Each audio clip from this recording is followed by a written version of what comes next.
பண்ணார் 7 வருஷத்தில் ஆதாரம் அவர் கொடுக்கலையே. ஆனால் எங்கிட்ட அவர் காம்ப்ரமைஸ் பேசின ஆதாரத்துக்கான இது இருக்கு எங்கிட்ட. அவர் வந்து எதுவும் தப்பு பண்ணலைன்னா காம்ப்ரமைஸ் பேசி முடிச்சுக்கலான்னு எதுக்கு ஃபோன் பண்ணணும்? அதை தான் நான் கேட்டேன். காம்ப்ரமைஸ்னால் என்ன கல்யாணம் பண்ணி வைப்பீங்களா? Title sponsors Indica Cream, Ramraj, Mritu Towels, presents Galata Thug Life Celebrations. Powered by Prithvi Innovias, The Chennai Silks, Darling, Sura Books, Jayachandran, We Care. Associate Partner, Inno6. என்னதான் பிரச்சனை, ஏன் பேன் பண்ணாங்க? லைஃப் மெம்பருக்கே 5000 ரூபாய் தான். ஆனால் இன்னைக்கு தேதிக்கு வந்து 2.5-3 லட்சம். அது அவங்க இன்டர்னலாக கணக்கு எழுதிக்கிறாங்க. அது எப்படி எழுதிப்பாங்கங்கிறது அவங்களோட ஒருத்தருக்கு ஒரு தெரியும். இதெல்லாம் கேள்வி கேட்டால் பேன் பண்ணிடுவோம். ராதாரவி பெண் பித்தர்னு எந்தெந்த பொம்பளைங்களுக்கு எடுத்திருக்கா சொல்லு, லிஸ்ட்டு கொடுன்னா யாராவது வருவாங்களா? அவர்கிட்ட வந்து மன்னிப்பு கேட்கணும்னா அவர் காலில் விழணும், ஆச்சே பூச்சேன்னு நிறைய இருக்குது அதில். ஸோ அதெல்லாம் என்னால் முடியாது அப்படின்ட்டேன். யார் சொன்னா அவங்கள மன்னிப்பு கடிதம் எழுதணும்னு சொல்லி சொன்னது எங்கேருந்து? நான் மட்டும்தான் வைரமுத்து அவர்களை சொன்னேன் அப்படிங்கிறது சொல்லிட்டு இருக்காங்க. என்னோட சேர்ந்து பல பெண்கள் சொன்னாங்க. நான் இன்னொரு பெண் 3 பெண்கள் வந்து மீடியாவே ஃபேஸ் பண்ணி நாங்கள் பிரச்சனைகள் அப்படிங்கிறது இருக்கா? டெஃபினெட்லி. கடன் ஏதாவது வாங்க வேண்டி இருந்ததா? வேண்டாம். வாடகை இந்த பக்கத்தில் தான், இன்னொரு 2 தெரு தள்ளி தான் எனக்கு ஒரு வீடு வாடகையில் இருந்தேன் நான். அந்த ஓனர்ஸ் வந்து ஏன்னா வீட்டு வாசலில் யார் யாரோ என்னென்னவெல்லாம் சொல்லுவாங்க.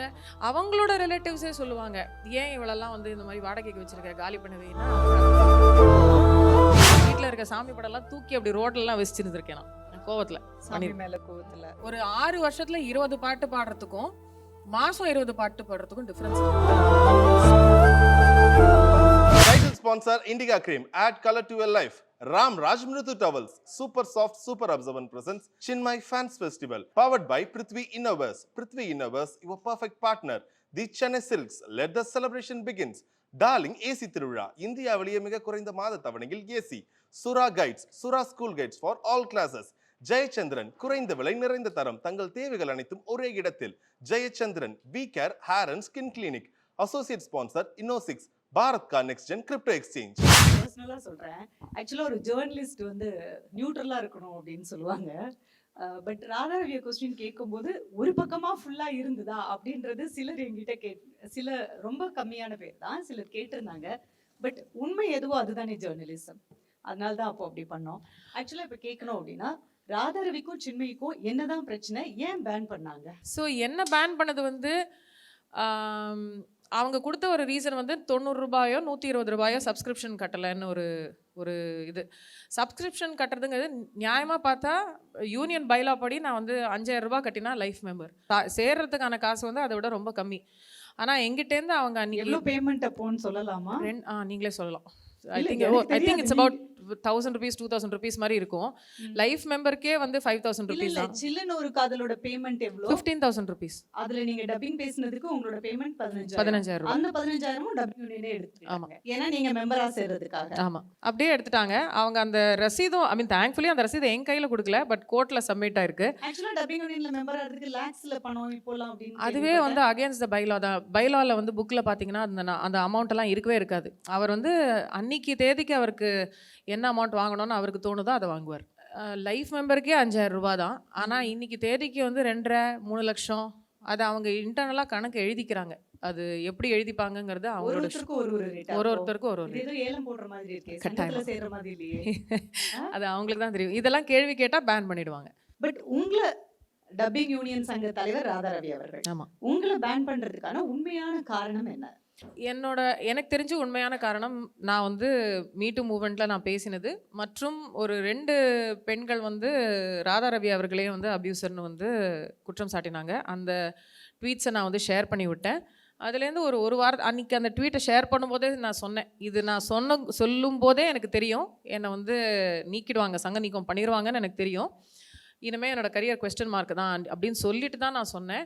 சொல்லி வச்சாப்புல ஒரு வாரத்தில் பேன் பண்ணிட்டார். நீங்க கவிஞர் வைரமுத்து அவர்கள் மேல மீட்டூ மூவ்மெண்ட் ஒன்று எடுத்தீங்க இல்லையா? ஒரு குற்றச்சாட்டு அவர் மேல வச்சீங்க. கவிஞர் வைரமுத்துவோட நட்பின் காரணமாக ராதாரவி அவர்கள் டப்பிங் யூனியன்ல உங்களை பேன் பண்ணதான் நினைக்கிறீங்களா, இல்ல அதுக்கு இதுக்கும் சம்பந்தம் இல்லையா? இருக்கலாம். ஆனா நான் ஸ்பெகுலேட் பண்ண விரும்பல. ஏன்னா நான் அவர் பேர்ல இருக்கிற குற்றச்சாட்டுகள கூட நான் வந்து ஷேர் பண்ணேன் இல்லையா? தேர் இஸ் அ பாசிபிலிட்டி அவங்க அந்த நேரத்துல ஒரே கட்சியில இருந்தாங்க. இல்லனாலும் அவங்க இங்கேருந்து இந்த யூனியன்லேருந்து ராதா ரவி சார் மற்ற யூனியன்களுக்கும் நெறைய ஃபோன் பண்ணி அழுத்தம் குடுத்த மாரியும் எனக்கு பர்சனலா சொன்னாங்க.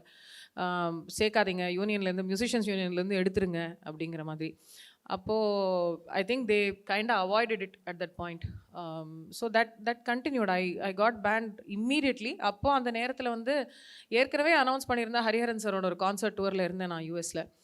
வந்துட்டு ஐ ஐ ஃபைல்டு கேஸ். ஸோ அன்னிலேருந்து இன்னும் அந்த கேஸ் 2018ல மீட்டூ மூவ்மெண்ட் எடுத்தீங்க. ஆமாம் 2018 2019ல உங்களை பேன் பண்ணாங்களா? இல்லை அதுலேருந்து 10 நாள்லேயே பேன் பண்ணிட்டாங்க. நீங்க மீட்டூ மூவ்மெண்ட் எடுத்து 10 டேஸ்லயே பேன் அந்த டைம்லேயே முடிஞ்சிருச்சு எல்லாமே. அந்த 10 டேஸ்க்குள்ளேயே 4-5 டேஸ்க்குள்ளேயே எல்லாம் வந்துருச்சு. சின்மயி இப்ப தமிழ்ல பாட முடியாது அப்படின்னு பேன் பண்ணது அந்த ஒரு நியூஸ் உங்களுக்கு எப்படி வந்தது? போன்லயா, லெட்டர்லயா, Letter. லெட்டர் வீட்டுக்கு வந்துருச்சு. ரெஜிஸ்டர்ட் போஸ்ட்டுன்னு நினைக்கிறேன். அது தே ஹேட் அது ஏன்னா மீடியாலேயும் சொல்லிட்டாங்க ஒரு மாதிரி பேண்டுன்னு சொல்லிட்டாங்க. வந்து சங்க நீக்கம் ஒழுங்கு நடவடிக்கை, ஸோ டிசிப்ளினரி ஆக்ஷன் பண்ணி சங்க நீக்கம் பண்ணிட்டாங்கன்னு தெரியும். அதுலேருந்து சேரலாம் முடியாது. அவர்கிட்ட வந்து மன்னிப்பு கேட்கணுன்னா அவர் காலில் விழணும், ஆச்சே பூச்சேன்னு நிறைய இருக்குது அதில். ஸோ அதெல்லாம் என்னால் முடியாது அப்படின்ட்டேன். ஸோ இப்போ கூட கேட்டாங்க, இப்போ அது நீ வந்து ஒரு அப்பாலஜி லெட்டர் கொடுத்து நீ வேணால் ஜாயின் பண்ணிடுறேன் அப்படின்னா தேவையில்லைன்ட்டு நான் எதுக்கு இப்போ தான் 10 நாளைக்கு முன்னாடி ஒரு வாரத்துக்குள்ளே ஆக்சுவலி நீ ஏன் அப்பாலஜி லெட்டர் கொடுத்து நீ திருப்பி ஜாயின் பண்ணக்கூடாது? இது நான் எதுக்கு அப்பாலஜி லெட்டர் கொடு? யார் சொன்னா உங்களை மன்னிப்பு கடிதம் எழுதணும்னு சொல்லி சொன்னது எங்க இருந்து வந்தது? ஓகே சரி, பேன் பண்ணியாச்சு அப்படின்னு உங்களுக்கு வீட்டுக்கு ஒரு ரெஜிஸ்டர் போஸ்ட் வந்தது இல்ல, அந்த நாள் சின்மயியோட டேல எப்படி இருந்தது? இல்லை நான் அதான் பாயிண்ட். அதில் பேன் பண்ணினது டப்பிங்கில். ஸோ ஆனால் நான் வைரமுத்து அவர்களை வந்து நான் சொன்னேனோ எனக்கு அப்போவே தெரியும். இன்னொரு விஷயம் வந்து ஒரு இரேஷர் ஒன்று நடக்குது அப்படின்னா நான் மட்டும்தான் வைரமுத்து அவர்களை சொன்னேன் அப்படிங்கிறது சொல்லிட்டு இருக்காங்க. என்னோட சேர்ந்து பல பெண்கள் சொன்னாங்க. நான் இன்னொரு பெண் 3 பெண்கள் வந்து மீடியாவே ஃபேஸ் பண்ணி நாங்கள் சொன்னோம். பர்காதத்தோட ஒரு இன்டர்வியூவில் வந்து 3 பேரும் இருந்தாங்க அந்த வீடியோ காலில். அதை தொடர்ந்து ரெஹானா மேடம் வந்து இவர் இப்படி தான் எங்கள் எல்லாருக்கும் தெரியும்னு அவங்க, அப்புறம் வந்து மாலினி யுகேந்திரன் ஆஸ்திரேலியாவிலேருந்து அவங்க ஃபேஸ்புக்கில் ஒரு வீடியோ போட்டு என் கண் முன்னாடி இந்த மனுஷன் பண்ணியிருக்காரு. அப்புறம் வந்து ஒரு ஜேர்னலிஸ்ட் வந்து மலேசியாவில் ஒரு பொண்ணோட மிஸ்பிஹேவ் பண்ணதை பற்றி அந்த பொண்ணு வந்து அந்த ஜேர்னலிஸ்ட்டை சொல்லி அவர் அதை பதிவு போட்டு அவருக்கு மேல் அதிகாரிகள் கிட்டேருந்து அழுத்தம் வந்து அந்த ஃபேஸ்புக் போஸ்ட்டை நீக்க சொல்லி அதை அவர் என்கிட்ட வந்து சொல்கிறாரு. ஏன் சார் நீங்கள் நீக்கினீங்க? நீ யாரானும் ஒருத்தர் பேசலாம் அப்படின்னா எதுவும் பண்ண முடியாதம்மா, போலீஸில் உயர் அதிகாரிகள் லெவல்லேருந்து வரும்போது என்ன பண்ணுறது? ஸோ அவங்களுக்கு இருக்கிற அந்த ஒரு க்ளவுட் இருந்ததுல்ல, political power across the board. அதாவது இந்த பக்கத்துலேருந்து இந்த சாரி அந்த சாரின்னு இல்லை, எல்லா பக்கத்துலேயும் அவருக்கு சப்போர்ட் இருந்தது. அன்றைக்கி வந்து அவர்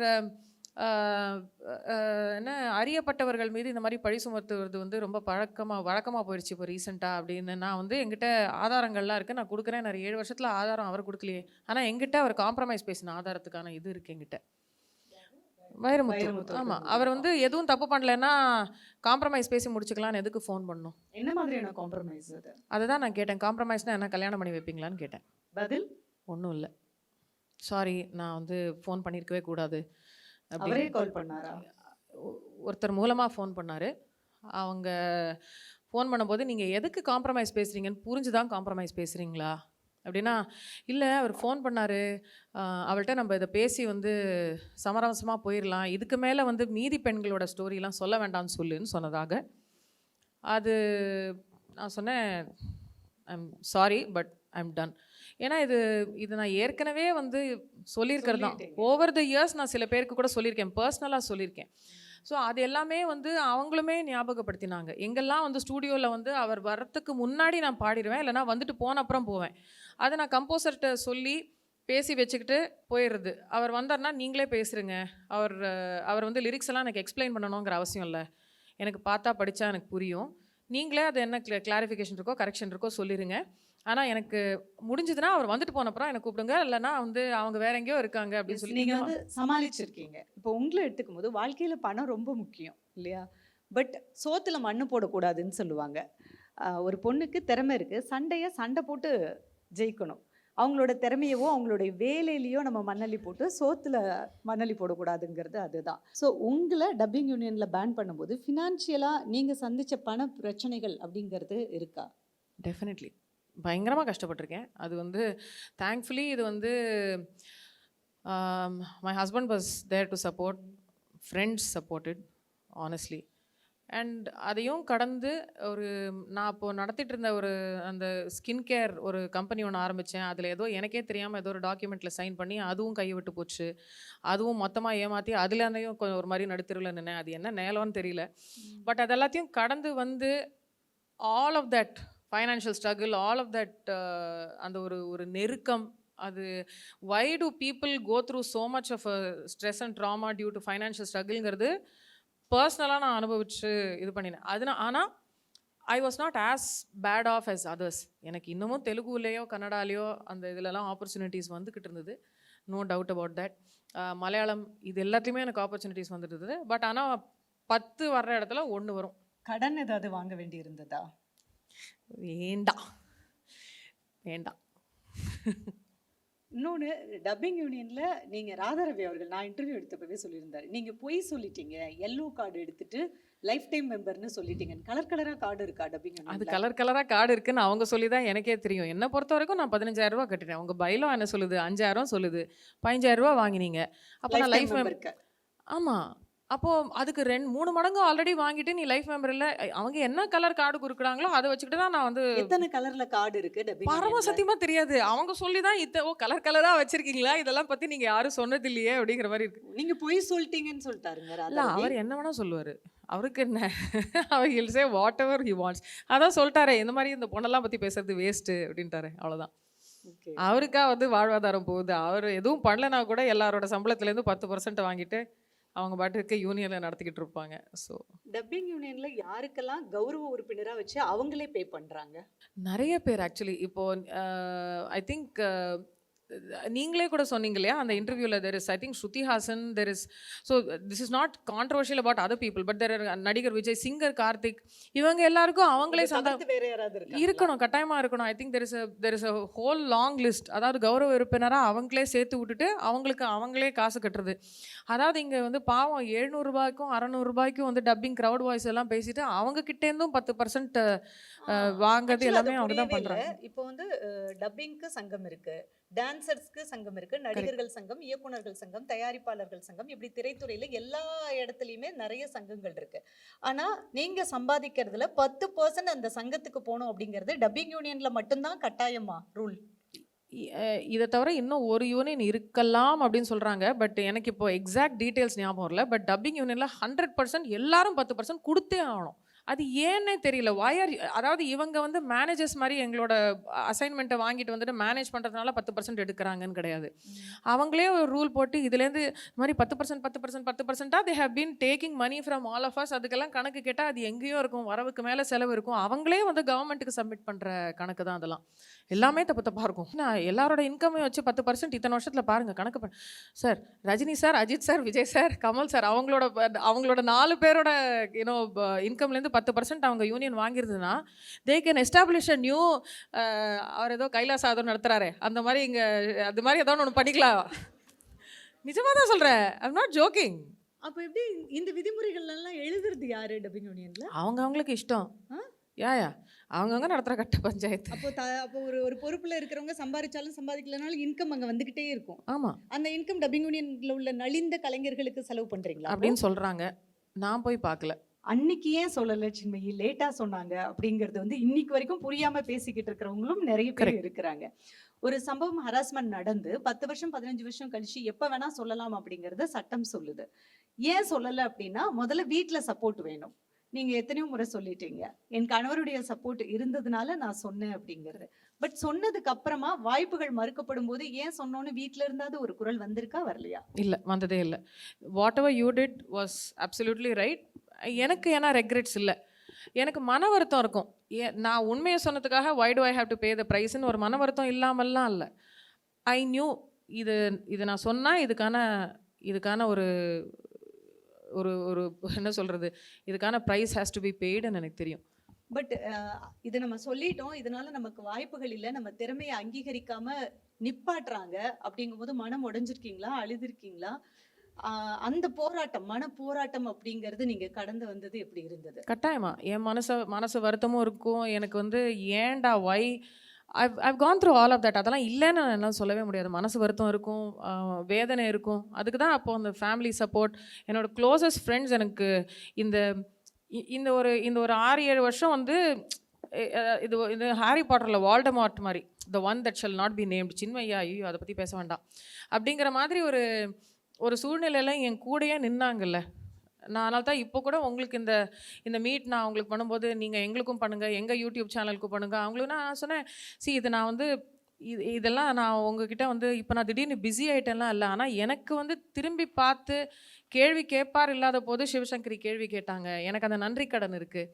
இது வந்து ஏன்னா எல்லாமே இந்த புகழ்ச்சி, பாராட்டு, அப்யூஸ் இதெல்லாம் வந்து வந்து வந்து வந்து போகும். இதில் நிறைய பார்த்துட்டேன் நான். அண்ட் ஒரு இடத்துல அது ஒரு பதப்படுத்திருச்சு. நான் மறுபடியும் சொல்கிறேன், ஒரு மாதிரி மறத்து போச்சு. சரி, okay, I'm grateful for this. I am truly grateful to God. இப்போ இனிமேல் என்ன வந்ததுனாலும் நான் திருப்பி கடவுளுக்கே அர்ப்பணிக்கிறேன், அவ்வளோதான். அதுக்கு மேலே நான் இதை பண்ணிட்டேன், நான் அதை செஞ்சுட்டேன். ஏன்னா இந்த மாதிரி ஒரு ரெஸ்பான்ஸ் எல்லாம் யாருக்கும் எதுக்கும் வந்ததே இல்லை. இது எனக்கே வியப்பாக இருக்குது. சோஷியல் மீடியா மார்க்கெட்டிங்லாம் படிச்சுக்கிட்டு இருக்காங்கன்னா அவங்களுக்கு இங்கே என்ன நடக்குதுன்னே அந்த மாதிரி ஒரு கேஸ் ஸ்டடியாக கூட இருக்கும். பட் எனக்கே ஐம் லைக் ஓகே, ஐ மீன் என்ன வாட் நான் வந்து அது விடிவியில் வந்து ஜெஸ்ஸி சொல்ல, நான் என்ன பண்ணேன், சும்மா நடந்து தானே போனேன் அப்படின்வாங்க. நான் என்ன பண்ணேன், சும்மா ஒரு பாட்டு தானே பாடினேன், நான் எதுவும் எனக்கே வந்து ஐயோ இதை ஒரு பிரச்சனை ஆக்கிடுவாங்களோன்னு ஒரு பதட்டம் ஒன்று ஆரம்பிச்சிடும் எனக்கு. இந்த பாராட்ட கூட எடுத்துக்க முடியாத அளவுக்கு பிரச்சனைகள் என்ன அடிச்சிருந்தா இப்போ ஒரு பதட்டம் வரும். ஒரு 2வது 3வது நாளுக்கு அப்புறம் எனக்கு ஒரு டிஸ்கம்ஃபர்ட், ஒரு ஃபியர் எங்கேயோ நடுவில். ஏன்னா ஒரு ப்ரைஸை கூட வந்து உள்வாங்கிக்க முடியாத மாதிரி ஒரு ஸ்பேஸில் இருந்தேன். அப்போ நான் வந்து இதெல்லாம் வந்து நடக்காது, நான் பாட்டுக்கு ஏதோ கோவில் குளம்னு ஏதோ போய்கிட்டு இருந்தேன். ஸோ நிறைய கோவிலில் போய் அழுதேன். எனக்கு எல்லா கோவிலையும் போய் பாடுற ஒரு பழக்கம் இருக்காங்க. அந்த சாமி முன்னாடி நின்று பாடிட்டு வருவேன். ஏதோ எங்கே இருந்தாலும் நான் போய் பாடிட்டு வருவேன். ஸோ அங்கே வந்து முட்டிக்கிட்டு வருது அழுக. ஸோ நான் ஒரு இடத்துல நான் ஓப்பனாக அழுவேன்னா அது கோவிலில் மட்டும்தான். அந்த கர்ப்பகிரகத்து பக்கத்தில் மட்டும்தான் அழுதுட்டு நான் வெளில வந்து ஹாய் நான் ரொம்ப தைரியமான பொண்ணு தெரியுமா அப்படின்ற மாதிரி சுற்றிக்கிட்டு இருப்பேன். But I am also vulnerable, I am human, I have my own. Yes, போராடுறோம். அதை தாண்டி அந்த போராட்டத்துக்கு பின்னாடி பெண்கள்னாலே அந்த கோவம் ஜாஸ்தி வரும். ஒரு தப்பு நடக்கும்போது அந்த கோவம் அதிகமாகும் போது அழுகை வரும். ஸோ கர்ப்பகிரகத்துக்கிட்ட போய் அழுவேன்னு சொன்னீங்க. எந்த சாமி உங்க குரலை கேட்டுச்சு? எந்த சாமி கேட்டுச்சுன்னு தெரில. ஆனால் இன்னைக்குன்னு நினைக்கிறீங்களா? அதுவும் தெரில. ஆனால் எனக்கு வந்து என் கூடயே வந்து அதாவது போட்டு நொங்குன்னு குத்தின போது என் கூட ஒரு 4 பேர் நின்றுக்கிட்டே இருந்தாங்க. அவங்களுக்கெல்லாம் நான் வந்து எத்தனை நன்றி சொன்னாலும் பத்தாது. அவங்களுக்கு யாருன்னு அவங்களுக்கு தெரியும். ஏன்னா அவங்கள வந்து நான் இந்த மேடையில் அவங்க பேரை சொல்லி இதெல்லாம் பண்ணால் அவங்களுக்கும் பிடிக்காது. அண்ட் ஐ ஆம் ட்ரூலி, அதாவது என்னோட வீட்டுக்கு வந்து என்ன வாடகை இந்த பக்கத்தில் தான், இன்னொரு 2 தெரு தள்ளி தான் எனக்கு ஒரு வீடு வாடகையில் இருந்தேன் நான். அந்த ஓனர்ஸ் ஏன்னா வீட்டு வாசலில் யாரோ என்னென்னவெல்லாம் சொல்லுவாங்க. அவங்களோட ரிலேட்டிவ்ஸே சொல்லுவாங்க, ஏன் இவளெல்லாம் வந்து இந்த மாதிரி வாடகைக்கு வச்சுருக்க, காலி பண்ண வைன்னா. அவங்க அதெல்லாம் கிடையாது. We are very proud of சின்மைன்னு பாலு அங்கிளும் சுந்தரி ஆண்டியும். அதெல்லாம் தாண்டி ஏன்னா அப்போல்லாம் நான் எதுவுமே யோசிக்காமல் பண்ணேன். ஏன்னா இந்த மாதிரி ஒரு வாடகை வீட்டில் இருக்கும்போது இந்த மாதிரி ஒரு விஷயத்த சொன்னால், வீட்டை காலி பண்ண சொன்னால் இன்னொரு வீடு எவன் கொடுப்பான் அப்படின்ற அதெல்லாம் யோசிக்காமல் நான் பேசினேன். அப்புறமா தான் என்னை வந்து காலி பண்ண சொல்லலாம்ல, இப்போ எனக்கு யார் வீடு கொடுப்பா அப்படின்னா அதில் பேச்சே வரல அது. அண்ட் த்ரூ அவுட் தட் அவங்க அப்படி ஒரு சப்போர்ட்டாக இருந்தாங்க. அது ஒரு டெட் எண்டு சந்து வேறு. ஏன்னா வீட்டு வாசலில் ஒரு கும்பல் சேர்ந்ததுன்னா அந்த கார்னரில் இருக்கிற 4 வீட்டுக்கும் பிரச்சனை ஆகும். அவங்க எல்லாரும் அதெல்லாம் பார்த்து அவங்க வந்து பக்கத்தில் வந்து மனசு சாப்பிட்டியா, நீ தூங்கினியா, குழந்தைங்களை தானே பார்த்து அதெல்லாம் தேர். அந்த ஒரு 3 வீடு, எஸ்பெஷலி பக்கத்து வீடு எதிர் வீடுங்கிற மாதிரி. இந்த ட்ராமா ஃபுல்லாக நீங்கள் வந்து ப்ரெக்னன்சி, டெலிவரி, அதாவது ஒரு பொண்ணு கர்ப்பமாக இருக்கும்போது சந்தோஷமாக இருக்கணும், குழந்தைக்கு பால் கொடுக்கும்போது சந்தோஷமாக இருக்கணும். ஒரு மீட்டு மூமெண்ட்டை எடுத்து பேசிட்டேன், டப்பிங்லேயும் வாய்ப்புகள் கொடுக்கல, ஒரு கோவிலில் போய் அழுதுட்டு வருவேன் அப்படின்னு சொன்னீங்க. ராகுலுக்கு தெரியுமா அதெல்லாம்? தெரியும். கோவிலில் எல்லாரும் பார்ப்பாங்கல்ல, மக்கள், பூசாரி, ஐயர். கோவில்ல ஒரு இடத்துல தான் எந்த ஜட்ஜ்மெண்ட்டும் இல்லாம எல்லாரும் அவங்க மனசு குமுறல வந்து சொல்றதுக்கான இடமே கோவில் தானே. வேற எங்கேயும் இல்ல. யார் எப்படி சொன்னா ஏன்னா என்னோட அந்த ஒரு ஹையர் பவரோட இருக்கிற ஒரு ஒரு ரிலேஷன்ஷிப் வந்து ரொம்ப இன்ட்ரெஸ்டிங்கானது. நான் போட்டு பயங்கரமா திட்டுவேன். ஏய் நீலாம் கடவுளா? நீ கடவுள் இருக்கியா இல்லையா? நீ இல்ல இருந்தா நல்லா இருக்கும்லாம் சொல்றாங்களே. ஆனா நீ இருக்கிற மாதிரியே தெரியல. நீ அப்படின்னுவேன். அப்புறம் ரொம்ப சின்ன வயசுல வந்து ஐ மீன் when I was in my 20s and all வீட்ல இருக்க சாமி படம்லாம் தூக்கி அப்படி ரோட்லலாம் வச்சிருந்திருக்கேன் நான் கோவத்துல. சாமி மேல யா கோவத்துல. அது காசு சாமி அது கிட்ட எனக்கு தான் போய் அழுவுறது, சாமி கிட்ட தான் சண்டையும் போடுறது. ஆமா பின்ன மம்மி கிட்ட தான் வந்து அழவு செய்வோம், மம்மியோட தான் சண்டை போடுவோங்கிற மாதிரி தான். I mean that is my relationship with the higher power and that is criticise பண்ணலாம் பண்ணாமல் இருக்கலாம். எல்லாருக்கும் அவங்களோட ரிலேஷன்ஷிப் இருக்கும். ஸோ அதுவும் பண்ணியிருக்கேன், இதுவும் பண்ணியிருக்கேன். தெரியலையா உனக்கு கருணை இல்லையா? ஏன்னா ஏன்னா அந்த நீயகதி ஈஸ்வரியிலலாம் இது என்ன தீயவர் வாழ்வும் நல்லவர் தாழ்வும் செய்வதேனோ தர்மம் தானோ அப்படின்னு ஒரு லைன் வரும். நம்ம பாடும்போது கண்ணிலேருந்து தண்ணி வரும். இன்னும் ஈஸ்வரி உனக்கு எனக்கு வேறு வழியே இல்லையே அப்படின்னு. பட் நீங்க வந்து 6 வருஷம் பேன் பண்ணிருக்காங்க பாடல அப்படின்னு சொன்னீங்க. பட் இடையில கூட கோழிப்பண்ணை செல்லத்துறையில எல்லாம் இப்போ கங்கை அமரன் சார் எழுதுனது அதெல்லாம் பாடியிருக்கீங்க. அந்த வாய்ப்புகள்லாம் அப்போ எப்படி கிடைச்சது? So okay what happens is that இதில் நிறைய பாடல்கள் வந்து நீங்கள் பார்த்தீங்கன்னா ஒரு இப்போ 2018 வந்து நான் அக்டோபரில் பேன் பண்ணுறாங்க. 2019 சர்வம் தாளமயம் ரிலீஸ் ஆகுது. ஸோ ஒருத்தங்களுக்கு வந்து நான் 2018 பேன் பண்ணாங்களே, 2019 இவங்க பாட்டு எப்படி வருதுன்னா, அந்த பாட்டு சர்வம் தாளமயம் ஃபார் எக்ஸாம்பிள் ஒரு 4 வருஷத்துக்கு அதுக்கு முன்னாடியே வந்து நடந்துட்டு இருக்கிற ஒரு திரைப்படம். நான் முத்துக்குமார் சார் உயிரோட இருந்தபோது நான் பாடின பாட்டு அது. So one of his last songs. இதில் நிறைய பாட்டு வந்து அந்த டைமில் ரிலீஸ் ஆகுது. அப்புறம் கோவிட் ஆகுது. கோவிட்ல நிறைய படம் ரிலீஸ் ஆகலை. எல்லாம் சேர்த்து வச்சு அதுக்கப்புறமா ரிலீஸ் ஆகுது. டெஃபினெட்லி சீனு ராமசாமி சார் மாதிரி, சாம் சிஎஸ், நிவாஸ் பிரசன்னா, கோவிந்த் வசந்தா, இன்னும் அப்கமிங் சிங்கர்ஸ் மனோஜ்னு ஒரு கம்போசர், எங்கெல்லாம் இந்த மாதிரி இந்த யங்கர் ஜெனரேஷன் வேறெவர் தே குட் சப்போர்ட், அஸ்வின் விநாயகமூர்த்தி யாரெல்லாம் சப்போர்ட் பண்ண முடிஞ்சுதோ அவங்க எல்லாரும் கேட்டு தான் பார்த்தாங்க. ஆனால் ப்ரொடியூசர்ஸ் வந்து வேண்டாம்ப்பா இட்ஸ் ஓகே அப்படின்றவாங்க. ஸோ ஒரு 6 வருஷத்துல 20 பாட்டு பாடுறதுக்கும் மாதம் 20 பாட்டு பாடுறதுக்கும் டிஃப்ரென்ஸ் இருக்குது. அதுவும் முட்டி மோதி வரும். வந்ததுன்னா அப்பா ஐயோ தெய்வம். அது மீதி பாட்டு வந்து நீங்கள் விக்கிபீடியா எடுத்து பார்த்தீங்கன்னா தமிழ் தமிழ் தமிழ் தமிழ் தமிழ்னு இருக்கும். ஆனால் அதெல்லாம் முக்கால்வாசி வந்து ஸ்ட்ரெயிட் தெலுங்கு படமாக இருக்கும். சீதாராமம் வந்து தெலுங்கு படம். அதில் டப்பிங் நான் ஹைதராபாத்லேயே தான் பண்ணியிருப்பேன். ஸோ அதில் ஒரு இதுவும் இருக்காது. இப்போது ஹாய் நான்னா அப்படிங்கிற படம் வந்து I think it's called hello father something right. இந்த மாதிரி நிறைய தெலுங்கு படத்துக்கான டப்பிங் தமிழில் ஹைதராபாத்லேயே பண்ணதுனால டப்பிங் படத்துக்கு வந்து இது டசன்ட் ஒர்க் லைக் தட். அப்போவுமே வந்து டப்பிங் படத்துக்கு டப்பிங் பேச முடியாது. அந்த மாதிரிலாம் நிறைய இருந்தது. வைரமுத்துவையும் ராதா ரவியவும் இப்படி சில விஷயங்கள் உங்களுக்கு முரணா இருக்கு. பப்ளிக்கா ஒரு மீட்டிங்ல இவங்களை என்னைக்காவது பார்க்க வேண்டி வந்திருக்கா? பார்த்துருக்கீங்களா? நல்ல வேளை அதுக்கப்புறம் பார்க்கல. ஏன்னா அதுக்கப்புறம் வந்து இந்த ப்ரொடியூசரே ஒருத்தர், அந்த ப்ரொடியூசர் ராஜன் வந்து ஒரு இதுல வந்து அவ முன்னுக்கு வந்தா அவளை என்ன வச்சு செஞ்சிருவேன், கிழிச்சு தொங்க போட்டுருவேன், குடல ஒரு விட மாதிரி ஏதோ ஒன்று சொன்னார். அவர் பயங்கரமா ஏதோ ஒன்று சொன்னார். அவளை பாத்துக்கிறதுக்கு எனக்கு தெரியும், இவ்வளோ பெரிய இது ரொம்ப ஒரு மாதிரி ஐயோ என்னடா அது இப்படிலாம் சொல்றாங்க. ஏன்னா இப்படி பேசுறவங்க தான். பட் இதெல்லாம் பார்த்துட்டு I have not met them. Thankfully I have not had to see them again. I am grateful. அதையும் தாண்டி இப்ப ராதா ரவி சாரை நீங்க பாத்துட்டீங்க நேர்ல, எப்படி ரியாக்ட் பண்ணுவீங்க? தெரியலையே. அவர் அது ஐ திங்க் அந்த மாதிரி இமேஜின் பண்ணி எனக்கு அது அந்த நேரத்தில் அன்னைக்கு நக்கீரன் கோபால் சார்லாம் நான் பார்ப்பேன் நான் எதிர்பார்க்கவே இல்லை. ஆனால் அன்னைக்கு எனக்கு ஏதோ தோணுச்சு, சொல்லிட்டேன், அவ்வளோதான். Title sponsors Indica Cream, Ramraj, Mritho Towels, presents Galata Thug Life Celebrations. Powered by Prithvi Innovias, The Chennai Silks, Darling, Sura Books, Jayachandran, We Care. Associate Partner, Inno6.